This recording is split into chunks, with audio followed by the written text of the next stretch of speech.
our diverse community. Although people with disabilities sometimes refers to a single population, this is actually a diverse group of people with a wide range of needs. There are many types of disabilities. People may have limitations in mobility, cognition, such as thinking, remembering, or learning, limitations in vision, hearing, managing their mental health, and among other ways.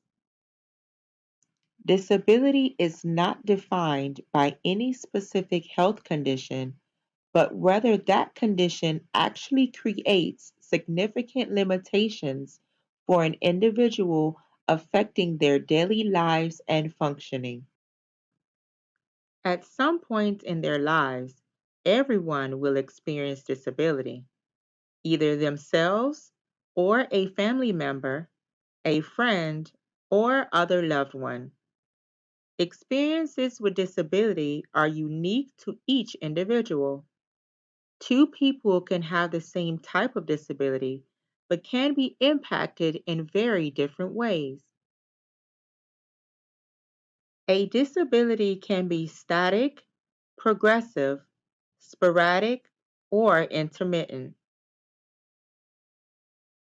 Causes of disability also vary. One could be born with a developmental or intellectual disability. One could also be born with a health condition or can develop a health condition later in life that results in disability.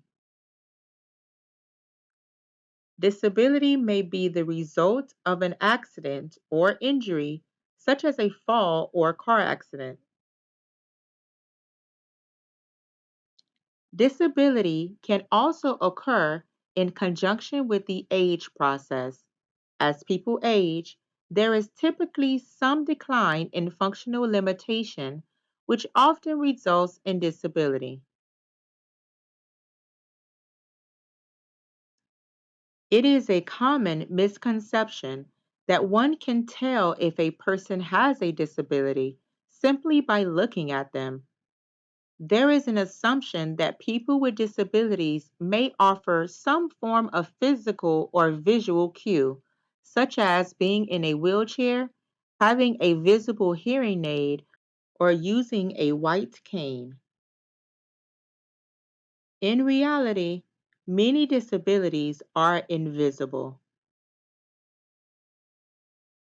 Of the 26%, or roughly 1 in 4 adults, report some type of disability, but many of these disabilities are invisible. 13.7% of adults report a mobility disability. 10.8% of U.S. adults report a cognitive limitation.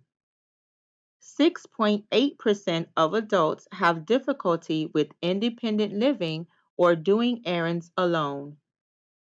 5.9% report deafness or serious difficulty hearing. 4.6% of U.S. adults report a vision disability. And 3.7% report difficulty with self care, including dressing or bathing. Disability is especially common among adults over 65 years of age. 2 in 5 report a disability. Disability is more common among women than men. 1 in 4 women report a disability. Adults with disabilities are more likely to have obesity, smoke, have heart disease, and have diabetes. People with disabilities experience barriers to healthcare. 1 in 3 adults between 18 and 44 years old do not have a usual healthcare provider. 1 in 3 have an unmet healthcare need because of cost. 1 in 4 of adults with a disability aged 45 to 64 years did not have a routine checkup in the previous year. It is also important to recognize the intersectionality of race, ethnicity, and disability.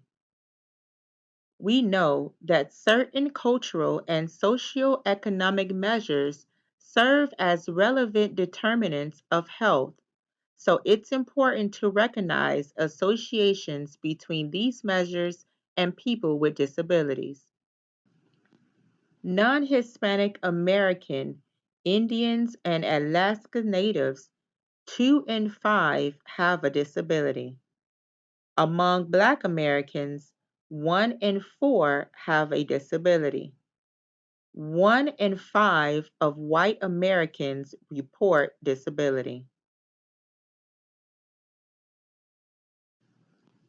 For both groups, Hispanics and Native Hawaiian or Pacific Islanders, 1 in 6 report a disability.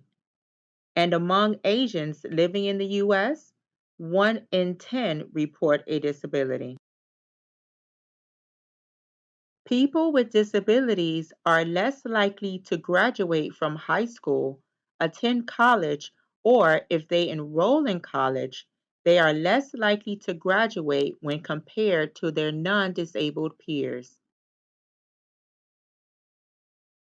People with disabilities are significantly more likely to be or underemployed and to live below the federal poverty line. They are less likely to own a home or get married. People with disabilities are less likely to have access to accessible transportation and are more likely to live in neighborhoods with little access to accessible sidewalks, curb cuts, and streets where it's safe to travel on foot or via wheelchair. They may live in neighborhoods with less access to grocery stores, with healthy food options, or safe and accessible recreational facilities.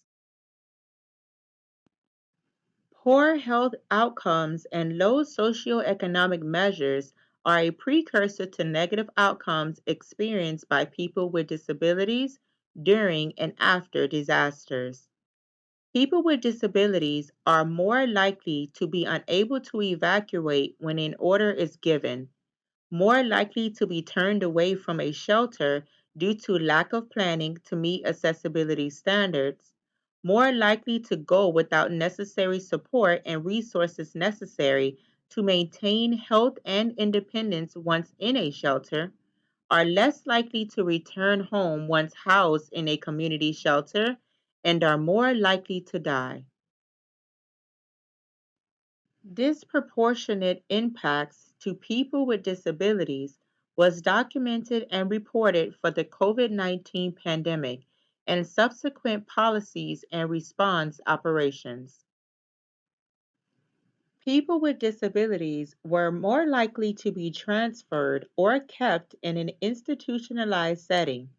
There are numerous reports of newly implemented public health ordinances that, while well intentioned, unnecessarily and illegally violated the civil rights of people with different types of disabilities.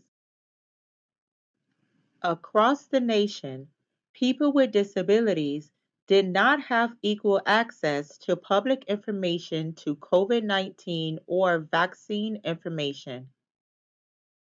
Internet sites constructed to schedule or manage vaccine appointments were inaccessible to people who use screen readers. COVID-19 testing and vaccination sites, as well as procedures and layout of operations, were inaccessible to people with various types of disabilities.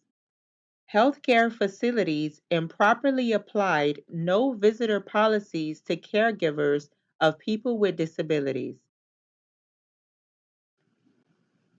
And people with disabilities, disability advocates, and organizations had to seek legal action to block states that enacted crisis standards of care plans that deprioritized and discriminated against people with disabilities. Many people do not realize that people with disabilities can and do lead healthy and productive, meaningful lives and are in need of and benefit from efforts to promote and improve the public's health. The gap between what people with disabilities need to know to do and opportunities to engage in those protective, healthy actions is bridged by accessibility of services, availability of accommodations, and inclusion. Thus, public health initiatives such as COVID-19 public information and vaccination efforts should include the disability access and inclusion considerations and prioritize accessibility and inclusion. A critical initial step of improving disability accessibility and inclusion in your department and ultimately health equity is to identify, contact, and partner with local disability organizations. There is a saying among the disability community that is the foundation of disability engagement and promotion. Nothing about us without us.